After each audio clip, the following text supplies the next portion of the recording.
go. Now, and two, Sarah, if you will drop everybody's links into the chats randomly, just do like all three of them or whatever. I'm gonna have to collect them. Well, you can just you can just copy them right there. Here, I will send you Substack's up.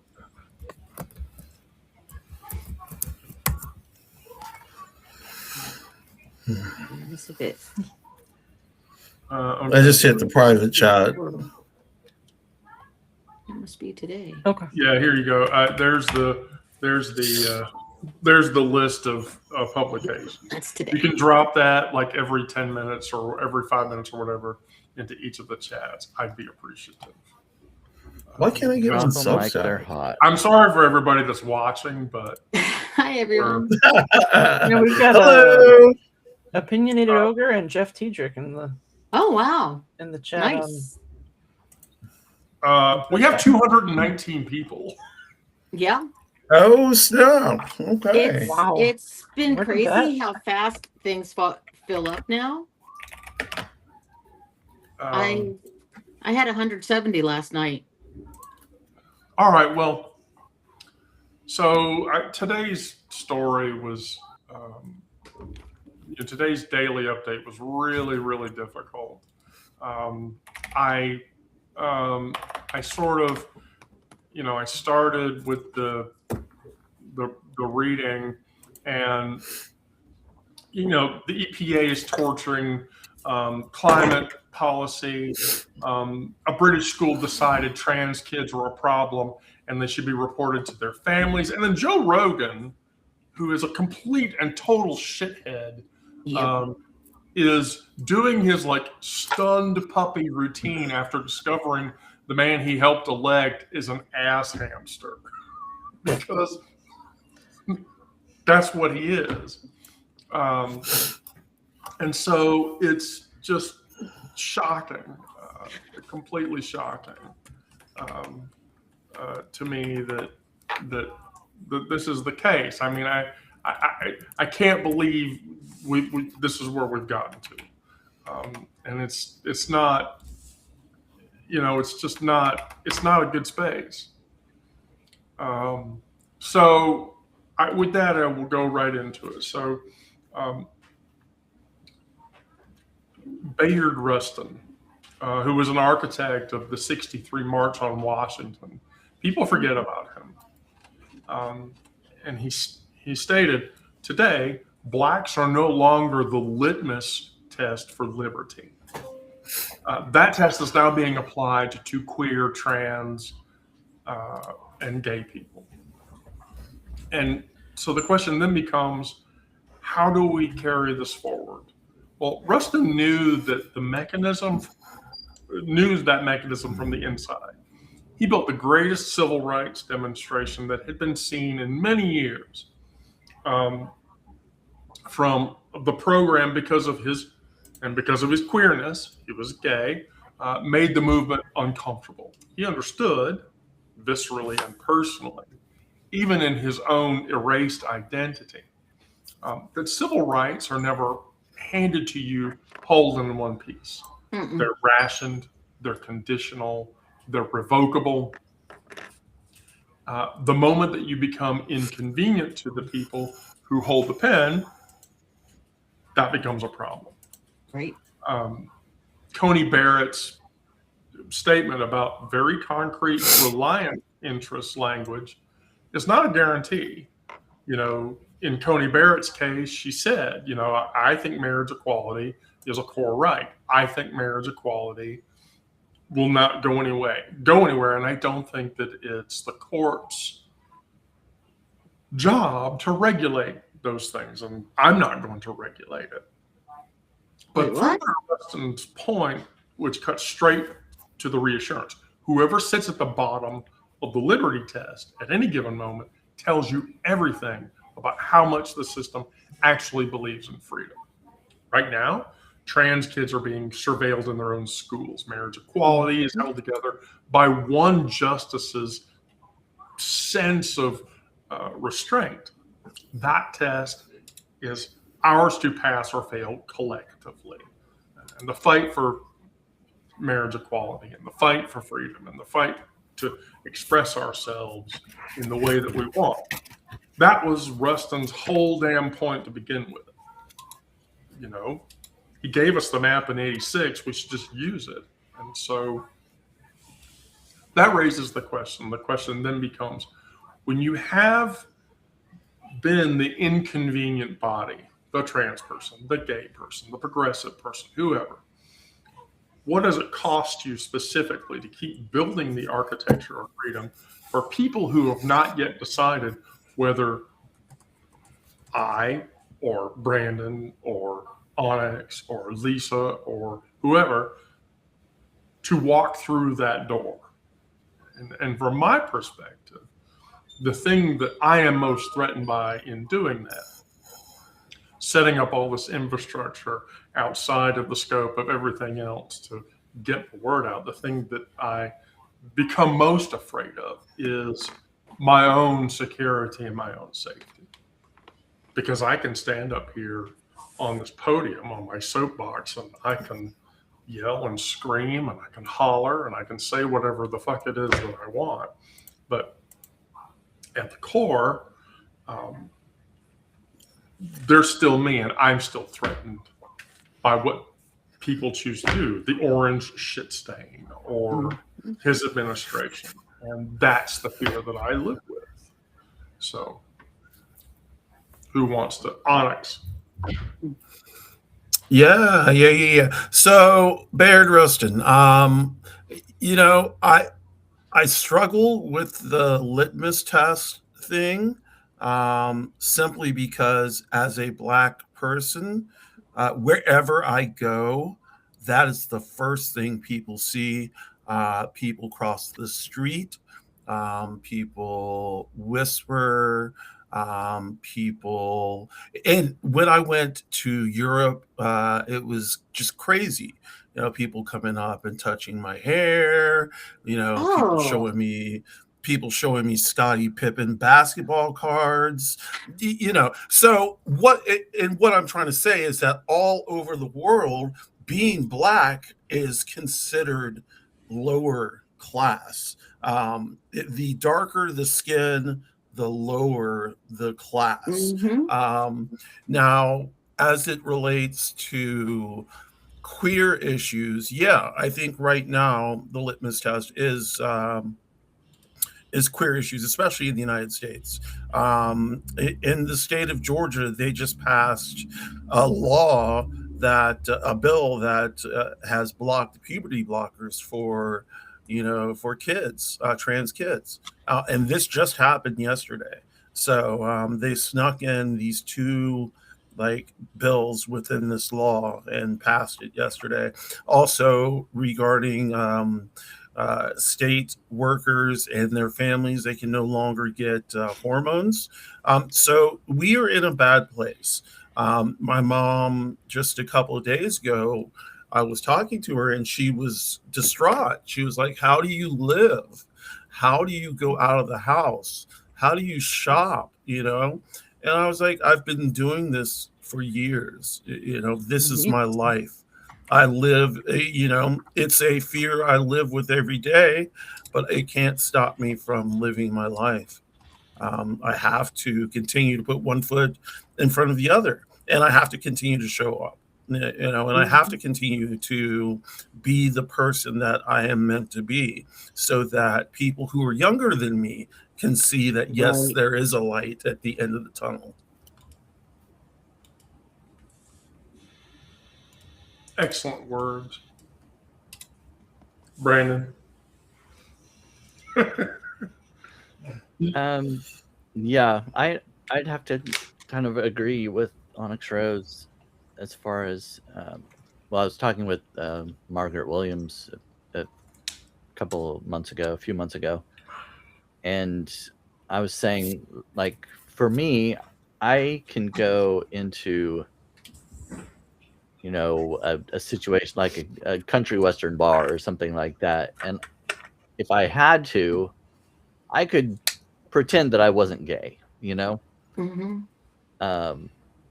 if I felt like the situation was unsafe. But for someone who's black or brown, something like that, it's not like they could hide who they were. You know what I mean? If they had to, I mean, if they felt unsafe or something like that. And yeah, I had never heard of Bayard Rustin before I watched the movie. Um, it was at the beginning of February, maybe the end of January. I can't remember. I watched the movie Rustin, which was Yeah. produced by Barack and Michelle Obama, and I never knew that story at all because in school we're taught about Martin Luther King Jr., but I don't remember ever hearing Rustin's name. No. And after watching that movie and seeing what an integral part he was of that whole movement, I was just so shocked. And I don't know, it was really sad that his name has been kind of erased for so long. Well, for the same reason, from a queer liberation standpoint, that people forget the cafeteria riots in San Francisco.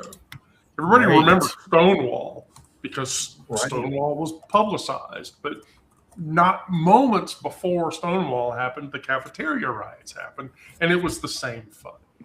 So there are huge pieces of queer culture that we never have found out about because of society's desire to the daughters of Bilitis. I want to back up and say something about Black culture too. That's the civil rights movement. Rosa Parks was not the first person to sit on the bus. There was a lady like, I don't know, a year and a half, a year and a half, 2 years before that, who sat on the bus and wouldn't move. And that's what started the actual civil rights movement. They were like, okay, we are going to put Rosa Parks on this bus.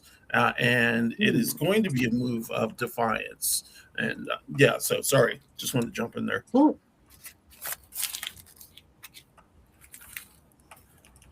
Did you have anything else you wanted to provide? Well, yeah, I don't even know if there was a question posed, but I kind of just went off of what Onyx Rose was talking about. Okay, well, cool. Cool. So now Sarah gets to answer the question. Poor Sarah. I am not the person to answer this question because I'm multitasking too many things. And probably shouldn't even be here right now. You're still a baby, Sarah. I hate to say that, but you're still a baby. Can you say the question again? The question is, I have to scroll to the question. It's been so long. Wendy's forgotten the question.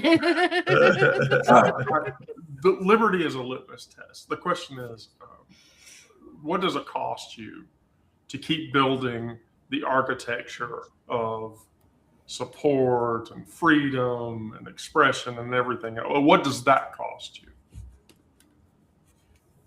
Or what has it cost you? What did it cost you to come out as a queer person? What did it cost me? Yes.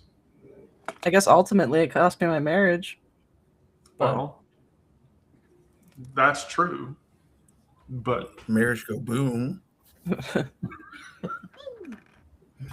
But beyond that, I don't think it cost me anything really. And I mean, going forward, anything that I'm putting on the line isn't anything that isn't worth risking for that. it's not worth risk. It is worth risking. Yeah, it's not worth it, it's worth risking and not worth shying away from that risk. Sorry, my brain is not entirely functional. It's been a rough morning. That's okay. I like that answer. Yeah. I like that answer. Now Lisa gets to answer the question. Is it the same question or? Yes, the same question. I'm going to guess that means that you can't make your chickens anymore. Do you have one of your chickens to show everybody? I've got plenty of chickens. There's only a couple that are finished right here, like this one. Chicken. The chicken. And then That this looks is a like- mini rainbow chicken.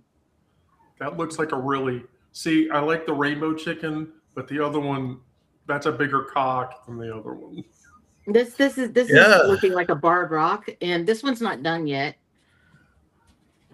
That's what I was gonna say. A barred rock or a black rock. And see, I started doing what they call pixels yarn. This doesn't have its comb yet, but this is another way to have rainbows. So, but well, I don't. I guess it cost me a women's group, and I'm still getting messages from them. They do not understand that hating the sin and loving the sinner Oh gosh. creates a very much second class situation where they think that they're being generous if they allow me to attend their church. And I know that anyone who, if I come out openly in that church, anyone who knows will take their kids away, will shy away from talking to me, or will try very hard to convert me regularly, etc. Conditional acceptance is an acceptance. No. And- Conditional acceptance is never acceptance. And It's they not. don't, they're too dumb to realize it, or too buried in their own dogma.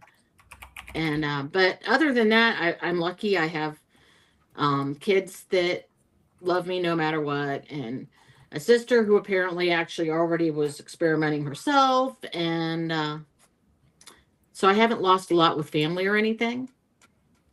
So I really count myself lucky on that part. So but I just, as speaking to Onyx's experience, as she was talking, this headline comes across on a notification. It says, "Only Black governor discusses Yes. or outraged with Trump," or something. And I'm like, yeah, they're not a governor, they're a Black governor. There's always the label. You have to be labeled as darker than everybody. Well, here's the thing. Trump invited all the governors to a lunch or a dinner, but that Black governor and one other brown person. I was literally Really? yes, I literally Holy hell, that's so inappropriate. Oh my god. yeah, I literally was about to get that in the next We section. are that backwards now as a country. Yes. That's Basically, impressive. Trump's invitation was to Republican-only governors, and like not Pritzker and not Newsom. Like he's specifically trying to racially divide the country at this point. Wow. Which is But he Holy had shit. other Democrat governors, or just Republican governors. no Republicans. Those are the people that support that. Yeah. What? I mean, come on.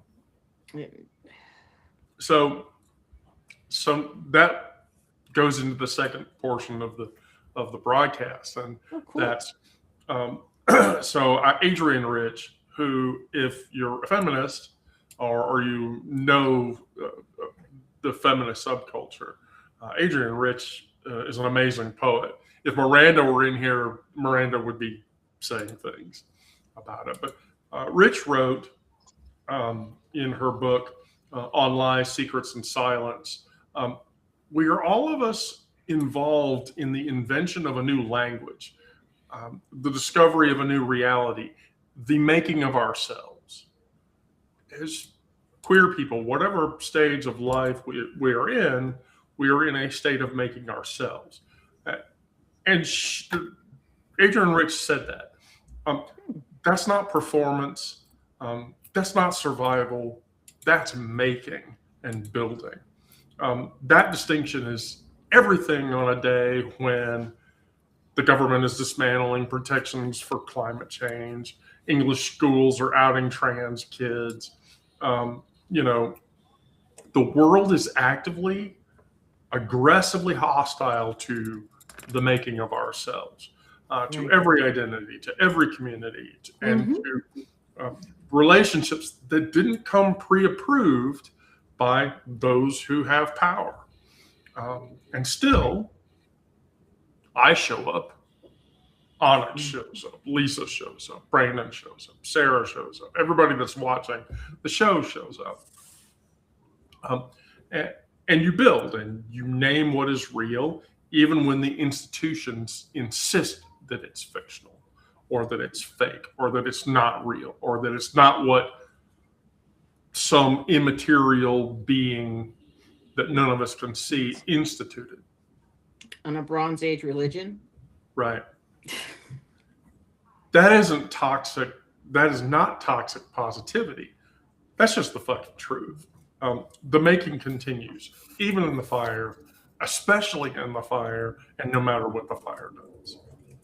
And so that begs the question, in the places where the world is most aggressively trying to push me out and erase me and finish me into something that they can deal with, where exactly are you still allowing yourself to be unfinished? And what are you afraid of will happen if you protect that unfinished space rather than just allowing it to grow in the way that it has? And for me, that's my transition. When all of this government bullshit happened, all of this stuff blew up. Like I had everything planned out last year for entire long-standing movements into my gender transition. And all of that got put on hold because I got scared. I got scared that, oh my God, if I don't recalculate, I don't recalibrate for when these things are going to happen, my right to vote could get taken away. I could get, I could get incarcerated just for being a trans woman. Mm-hmm. I could become detained. I could become questioned. I'm not becoming a target. I am a target. And that scares me. And so while that aspect of me is unfinished, it's not incomplete. I just need to not be afraid to continue in that path. But it's a legit fear. There were a number of trans sisters and trans brothers that over the course of the last year said, hi, I'm detransitioning. That detransitioning was a result of that fear, a result of that void that was taking over because of fear that people had for what was going to happen. So, Brandon, what unfinished part of you?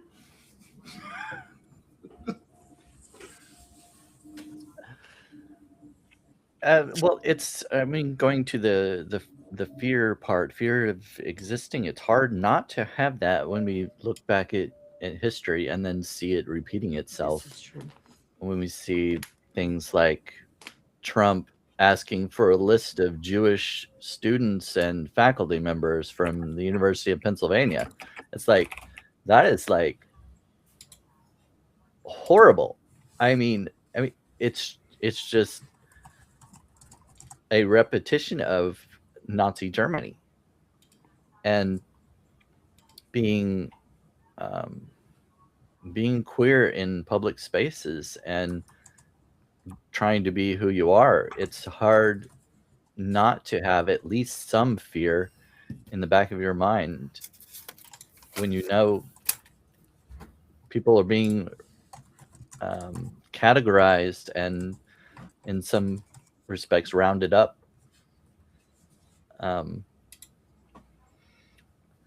So Sorry, what was the Oh no, being the part of you that unfinished is part of yourself that you haven't finished yet, but you are afraid to finish, and why?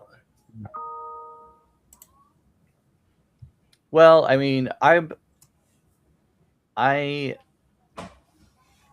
limit what I tell my family and stuff about myself. I mean, if I'm dating a guy or whatnot, or if in a relationship or whatever, I wouldn't um, I wouldn't want to tell them about it. I would want to keep some things to myself.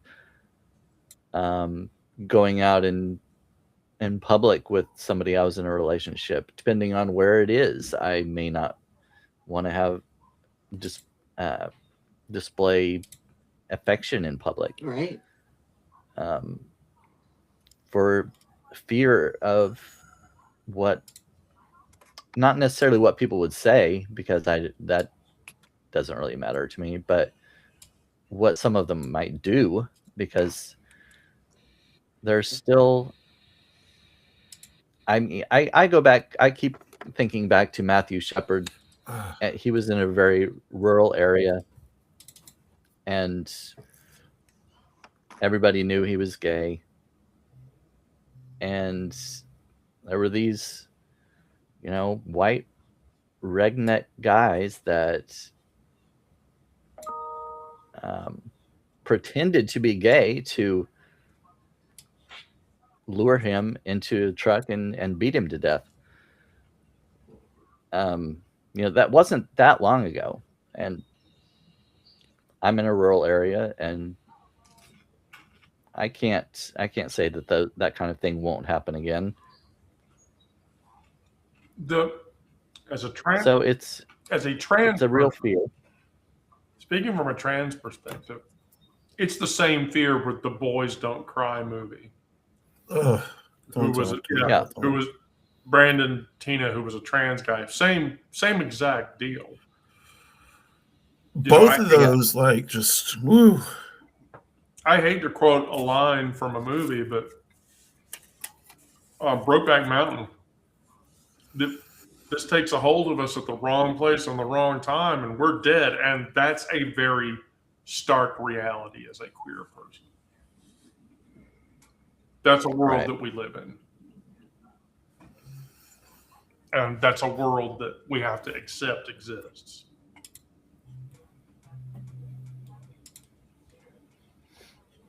Unfinished business, Lisa. Wow. See, I just mentally I've done a lot of the journey, but as far as, I obviously have never found anyone to date yet. I looked for a while. So I guess that's unfinished. And I don't even know how to start living in the middle of nowhere. It's like I sit there and I. It's funny you mentioned that, because Brandon lives in the middle of nowhere, and I know. I know. I'm not tempted to ask advice. Brandon, you know any lesbians nearby? I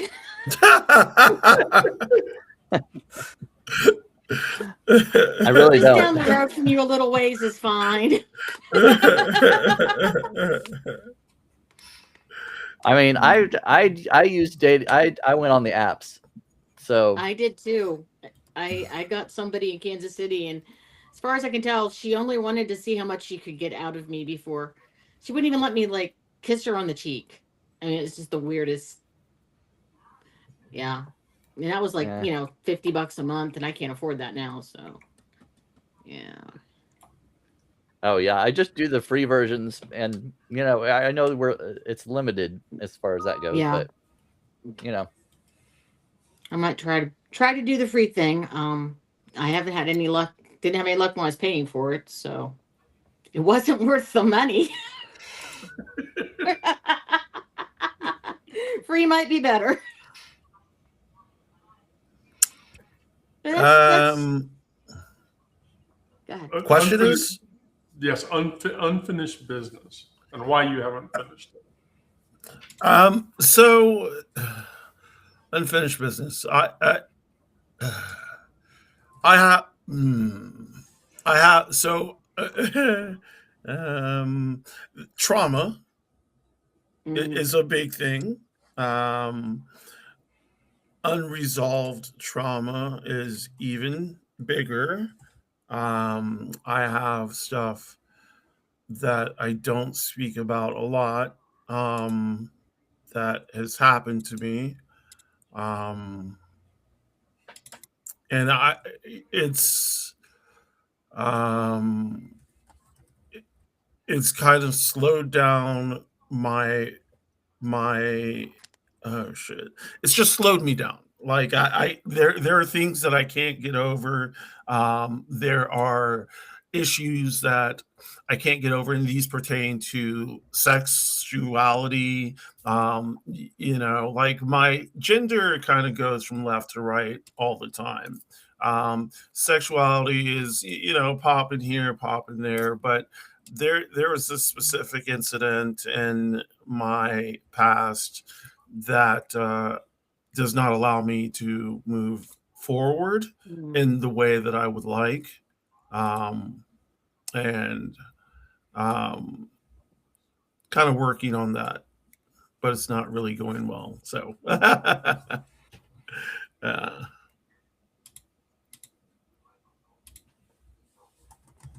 Onyx, I think that's, whoops, wrong one. I think that's completely normal. It took me a long time and most of the world to learn what I know about love and fate and the choices that we make. But at the heart of it came to me in an instant while chained to a wall, and the bright eyes of Carla Singh watched me from across the room. Gregory David Roberts. But the thing that comes to mind, so I wrote that quote and I was like, oh, it's powerful. But wait, that made me think of, we have to be continually jumping off cliffs and developing our wings on the way down while we're doing it, which is that's a Vonnegut quote. But Audre Lorde even says this further by saying, when I dare to be powerful, to use my strength in the service of my vision, then it becomes less and less important about whether I'm afraid. So what you carry forward into a burning world, don't mistake fear for a sign that you shouldn't move. All of these things are happening. That doesn't mean that you shouldn't take steps to secure yourself, that you shouldn't take steps to do the things that you need to do for yourself. And so in Lord's case, she dared to be powerful while she was dying of cancer, while raising children, while being Black and queer in America in the 70s. I can't imagine what that struggle was like. I really can't. But she didn't wait for safety. She used the strength that she had, and the vision was large enough that it did not require her to be fearless at first. I'm sure that Audre Lorde was completely scared as shit. I would have been, and in a way that I cannot describe. But today, our vision is the thing. We have to hold it. We have to use it. We'll eventually get wings, but there's going to be things that we do that are fearful and contagious and everything else. And so that leads me to ask, if fear is no longer your permission slip, if you've decided, like Lord did, to move anyway, what is the vision that is actually large enough to carry you forward? And have you been honest with yourself about whether you are serving that vision or still waiting for conditions that may never come? For me, being a mom, when I'm not afraid, I am my most mom-like. And so that feeling serves me well. Professionally, in my job yesterday, I did my year-end review. Wow. with my manager, and my manager was like, I mean, okay, I'm just going to not tell you who said these things, but I've had 3 C-level executives who have communicated with you. One of them was the CEO of the company and said, she has a very warm maternal instinct. Don't lose her. She she took the team you put her on and turned it around in 6 months. So, in my world, the ideal world is I'm allowed to channel that energy to whoever wants it, whoever needs it, or whoever deserves it. And those who know me know that I continually try to do that. I continually seed to do that. And that's what I would do in a world if I were completely not afraid. I would just approach people. What do you need? You look like you need help. I was on the train yesterday morning, and there was a person, and the person said, "Oh, uh, my name's Carolyn, blah, blah, blah." We talked for a little bit. And she was like, and was a biology graduate, and I'm trying to find a job. And I'm like, oh, well, I mean, I know some people in that space. Connect with me on LinkedIn or whatever, and I can connect you with some people that I know. And I gave her my LinkedIn. That's what would happen. In a world where I wasn't afraid, I would tell people shit like that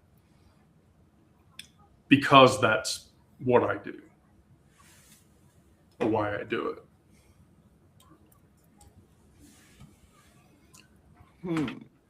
Let me guess, you just make more chickens. In a world where I wasn't afraid, I'd actually buy real chickens. More chickens than I have. Wow. A world where I wasn't afraid, I'd probably be a published novelist. My biggest thing is people pleasing and constantly redoing everything I do. And I entered a writing contest years ago on some place that's no longer around called Gather. And the Associated Press East Coast editor read the excerpt from my novel and even emailed me again years later and said, well, have you published it yet? And I've never even gotten an agent. So if I were fearless, that'd be probably what would be different. So one of the publication family members is it will actually edit for you. You know that, right? No, but I've done it. It's been edited a lot. So then we just need to get you an agent. I just need to get brave. So yes, where I'm not brave. That's where I'm not brave. So that's a Brandon thing. Brandon, do you know an agent? Surely you have one. I don't even have any published short stories out in the real world, though. No. So. Oh, you don't? No. Okay. Just on Substack. Now I'm gonna go and find. I'm gonna go find queer-friendly, queer, engaging agents. Yes, definitely.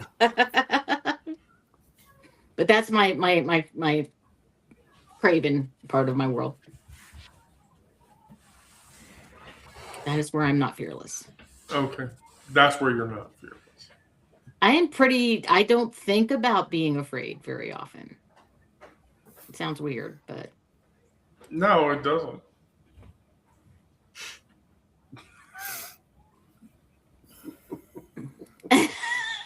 Poor Sarah. What would I do if I wasn't afraid? You would meet your person. Mm. Is she looking? That's not a matter of fear. Matter of timing. It's not a matter of fear. I can't imagine what that would be a matter of then.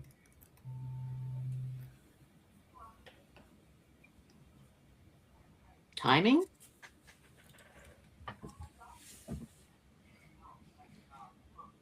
Gotta. What would I do? I would change careers. That's what I would do. Why? Because my career at my current job is old enough to vote, and I don't make $20 an hour. Good reason to change. Yeah, very good reason to change. But the reason the fear rolls into it is because I don't really have adequate amount of experience in any one field to start out any place other than entry level, which probably isn't going to do any better than what I'm doing now. Right. And the job that I have provides me with a vehicle, so without that, I don't know how my child would get to school. So at the moment, I'm kind of in limbo.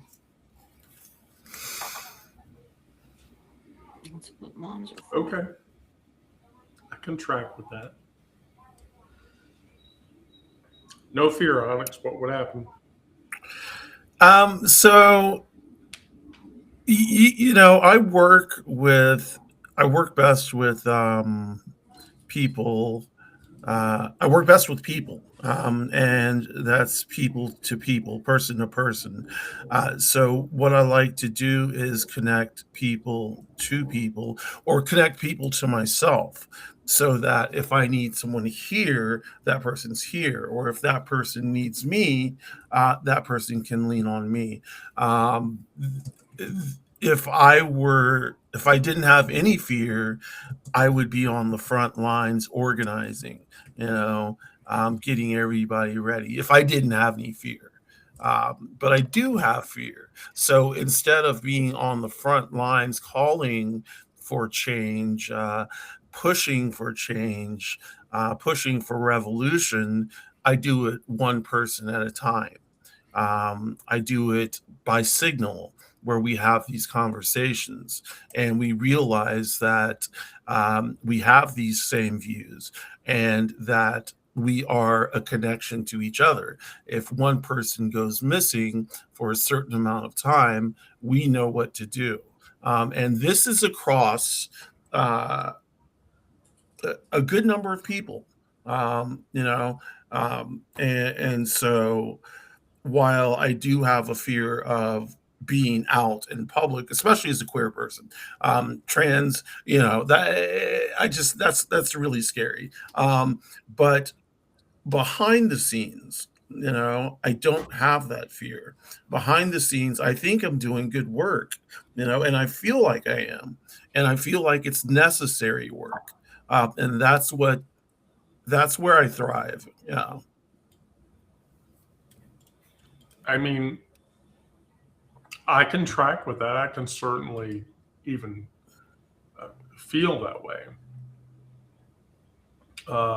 and feel the feeling behind that. I mean, that's where all of us are. Mm-hmm. Do we get Brandon? I don't think we got Brandon. We didn't get Brandon yet. Yeah, we didn't get Brandon yet.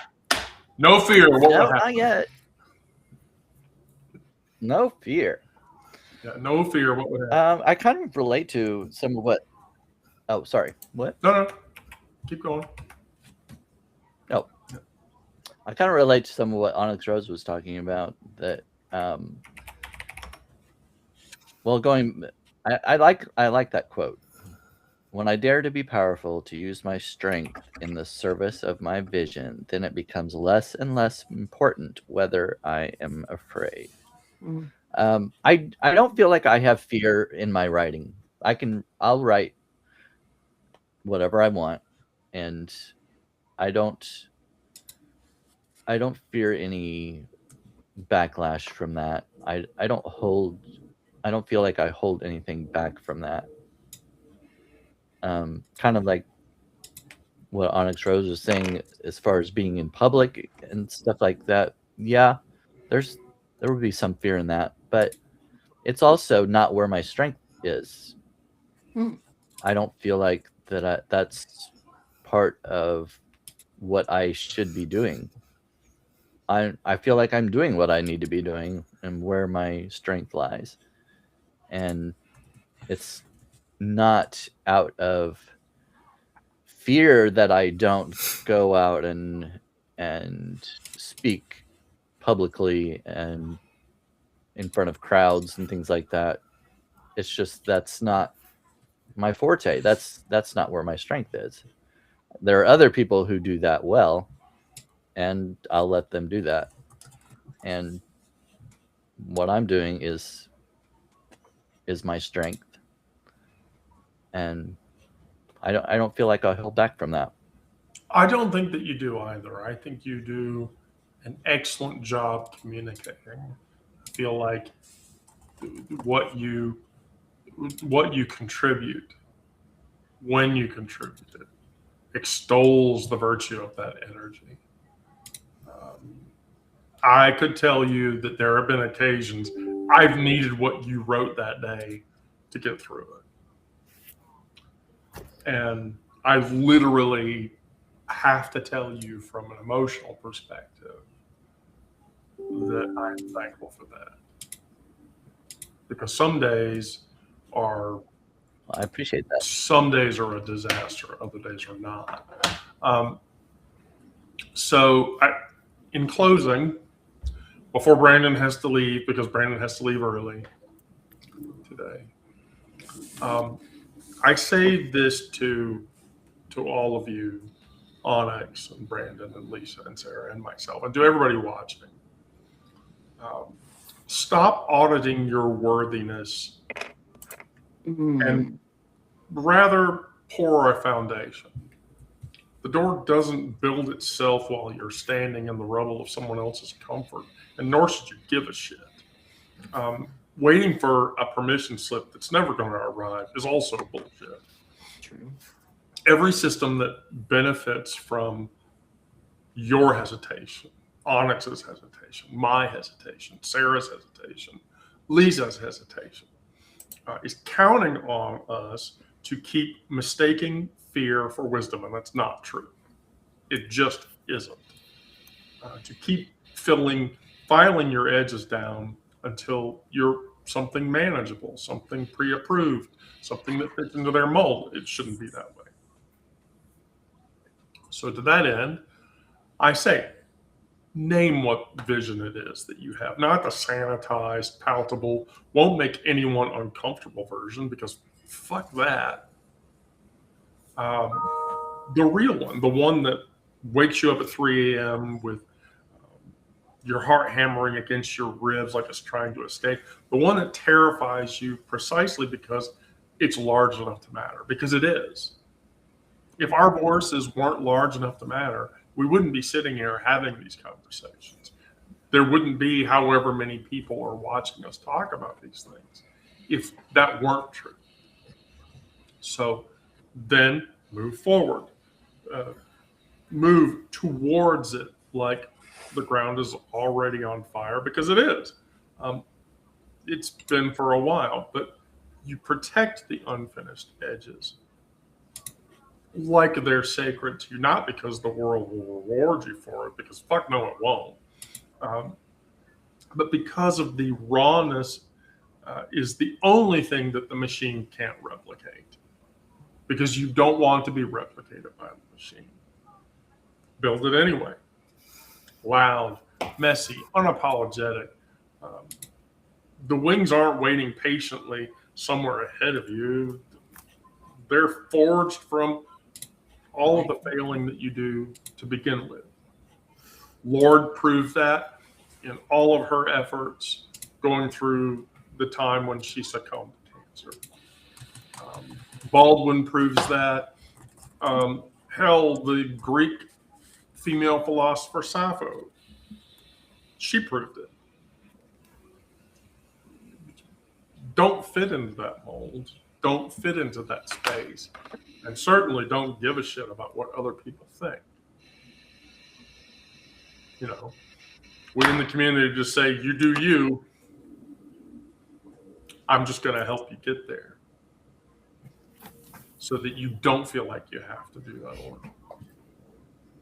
So that you don't feel like you have to worry about that or anything else.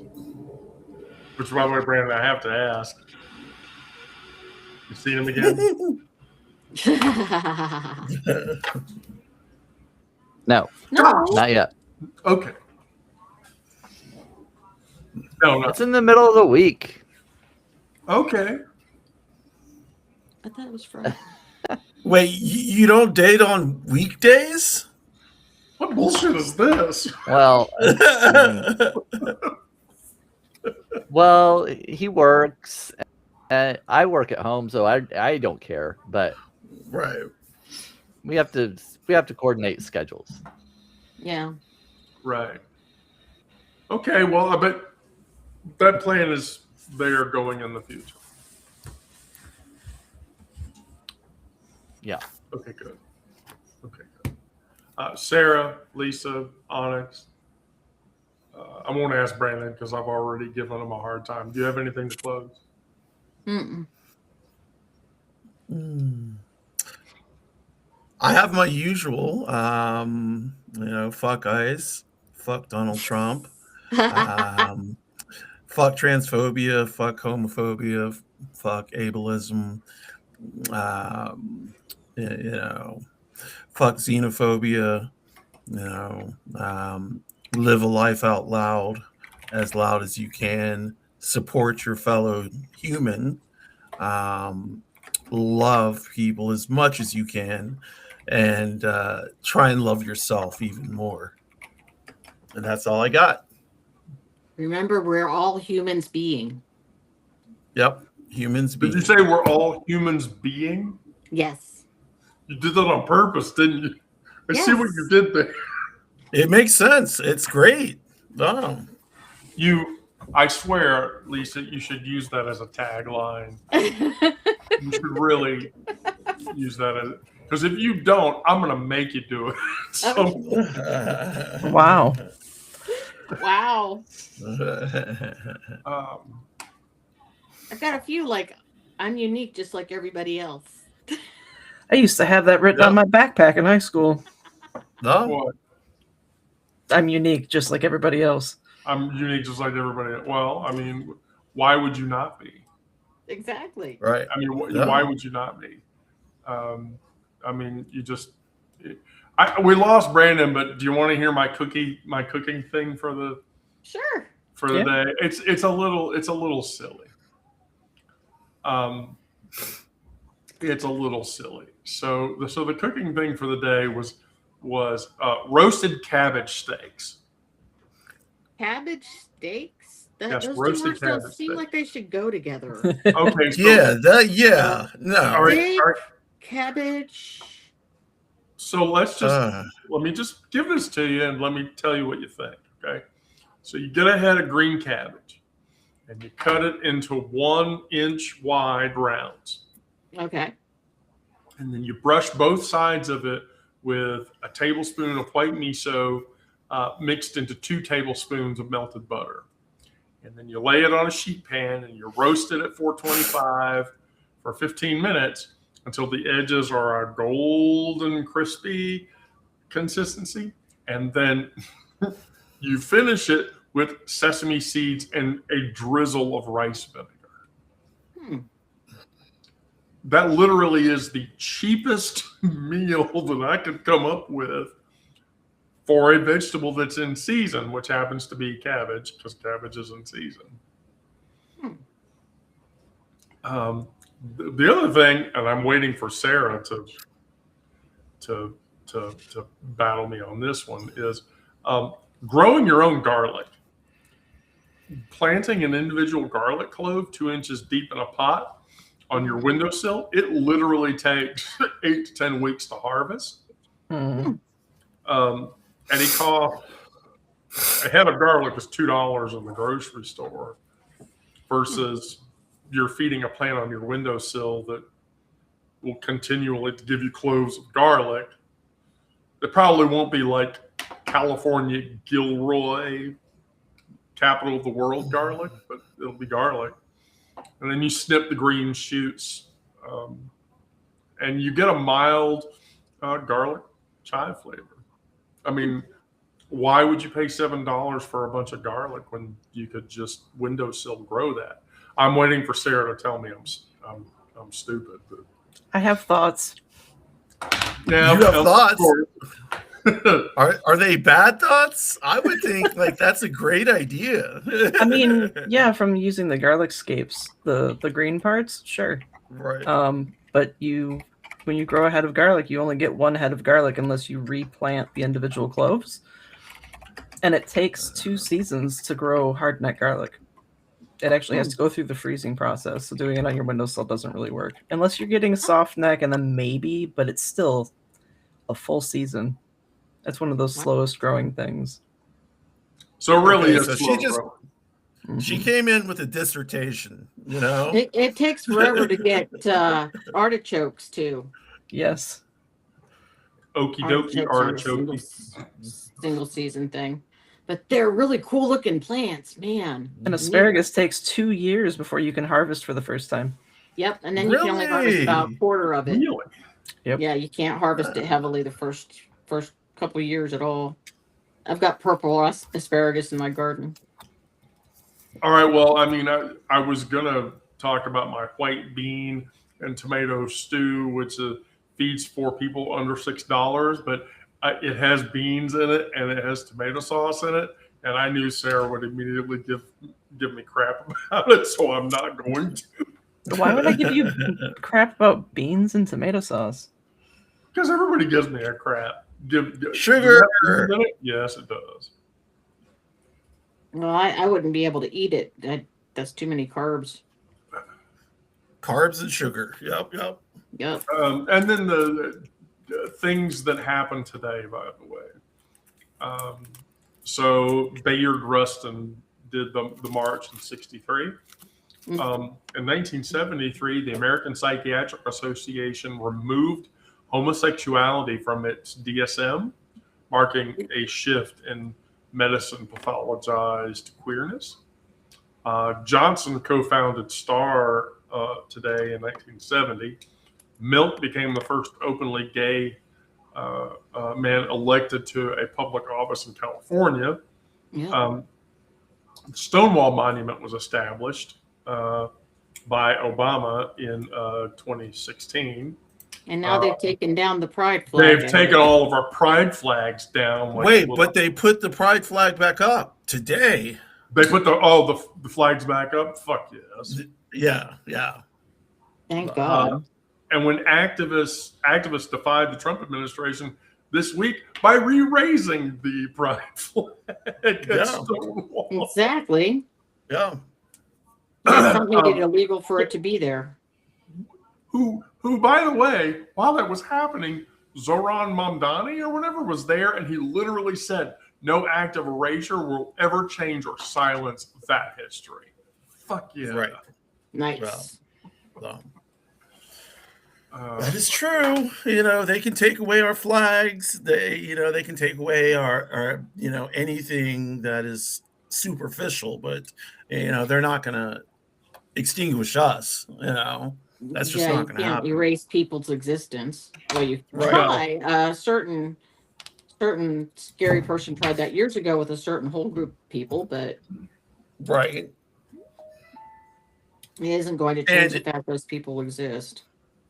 It's still happening today in many parts of the world, but it does not change the fact that those people exist. Yep. Yeah. All right, cool. Well, thank you, Sarah. Thank you, Onyx and Lisa. We're right at 1 hour. Thank you, everybody that watched the show. For everybody that's watching the show, I do want to say most of the authors that are on this live session, which we do on Monday and Fridays at 1 o'clock, are not publishing content on Substack. So if you look into the chat, take each of the independent URLs and go and subscribe.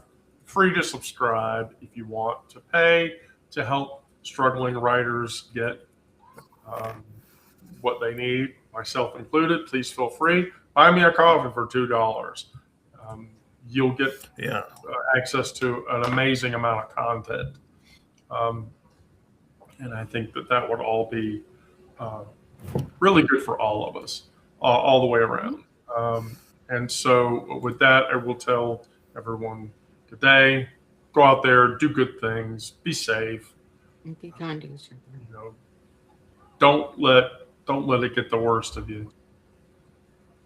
And do something nice for someone. It helps. Yeah, it helps. Yeah. Believe me, it helps. Yeah, do something nice for someone. That's perfect. Practice random acts of kindness. No. Always. Thank you, everybody. Bye, everybody. Bye.